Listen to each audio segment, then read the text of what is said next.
টানা ৩ দিনের ছুটিতে পর্যটকদের ভিড় বেড়েছে পর্যটন নগরী কক্সবাজারে। ছুটি কাটাতে দেশের বিভিন্ন প্রান্ত থেকে সমুদ্রের অপূর্ব সৌন্দর্য দেখতে ছুটে এসেছে ভ্রমণ পিপাসুরা।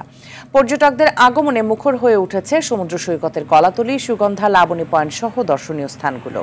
পর্যটকরা সমুদ্রের নোনা পানিতে গা ভাসিয়ে উপভোগ করছে সমুদ্র স্নান। ৩ দিনের ছুটিতে কক্সবাজারের সব হোটেল, মোটেল, রিসোর্ট সহ গেস্ট হাউসের রুম বুকিং হয়ে আছে। পর্যটকদের নিরাপত্তায় দায়িত্ব পালন করছে ট্যুরিস্ট পুলিশ সদস্যরা।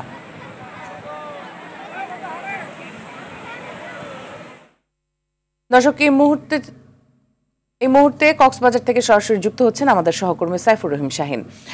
শাহিন, টানা ছুটিতে কক্সবাজারে আসা পর্যটকরা কি বলছেন?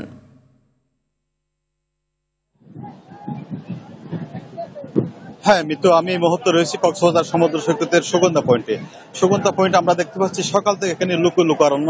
পর্যটকরা বিভিন্ন দেশের বিভিন্ন প্রান্ত থেকে এখানে ছুটে এসেছে। আমরা দেখতে পাচ্ছি কলাতলী, সুগন্ধা এবং লাবণী, 3টা পয়েন্টে অনেক প্রচুর পর্যটক এসেছে। 3 দিনের টানা ছুটি উপভোগ করতে তারা কক্সবাজার ছুটে এসেছেন। আমরা পর্যটকদের সাথে কথা বলেছি, তারা বলেছেন তারা সানন্দে 3 দিনের যে মৌসুমের যে শেষ দিকে এই যে 3 দিনের যে ছুটি পেয়েছে তারা, সেই ছুটিটি তারা ভালোভাবে উপভোগ করার জন্য কক্সবাজার সমুদ্র সৈকতে ছুটে এসেছে। এবং কক্সবাজার সমুদ্র সৈকতের যে মূল 3টা পয়েন্ট এখন খানায় পূর্ণ বলা যায়। তো আমি এখানে টুরিস্ট পুলিশের সাথে কথা বলেছি, তারা পর্যটকদের নিরাপত্তা তারা বিভিন্নভাবে বন্দোবস্ত রেখেছে এবং প্রতিটা পয়েন্টে তারা টহল জোরদার করেছে।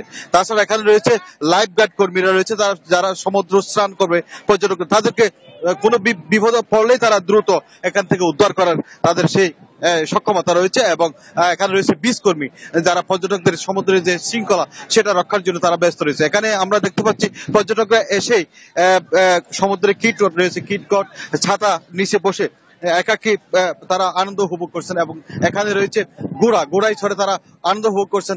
যে সমুদ্রের যে ঢেউ, উত্তাল ঢেউ, সেখানে তারা সাঁতার কাটছেন এবং তারা ঢেউ তালে তালে আনন্দ উপভোগ করছেন, সেটা আমরা দেখতে পাচ্ছি। এখানে সম্পূর্ণ নিরাপত্তা ব্যবস্থা জোরদার করা হয়েছে এবং এখানকার টুরিস্ট স্পট থেকে শুরু করে বিচ কর্মী থেকে সবাই পর্যটকদের সেবায় নিয়োজিত রয়েছে। এখানকার যে হোটেল, মোটেল মালিক কর্তৃপক্ষ আমরা দেখতে পেয়েছি সেখানে শতভাগ বুকিং ইতিমধ্যে হয়ে গেছে। তো মিতু, কক্সবাজার সমুদ্র সৈকত থেকে এ হচ্ছে আমার সর্বশেষ তথ্য। ধন্যবাদ আপনাকে আমাদের সাথে যুক্ত হবার জন্য।